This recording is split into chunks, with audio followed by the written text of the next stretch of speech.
Siguro, hindi naman siguro kabawasan sa pagkalalaki ko kung ako ay hihingi ng dispensa. At sabi ng aking tiyahin, huwag maniwala sa mga natatanggap mo na balita. Dahil sisiguraduhin ko sa iyo, ito po ay kapatid po ng aking ama. Sabi nga niya, sa tagal niya na sa pagiging iglesia ni Cristo, ni minsan hindi niya nabalitaan na ganun ang pamamaraan ng iglesia ni Cristo.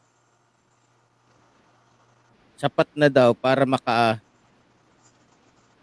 ng tao yung aral nila. Sa totoo lang, hindi ko alam.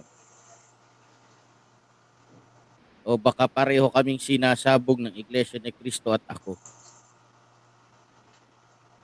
At sabi niya sa akin, maraming iglesia ni Cristo doon sa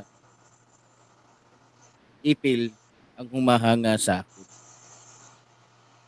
Pero dahil nagulat sila, hindi ko rin sila masisi.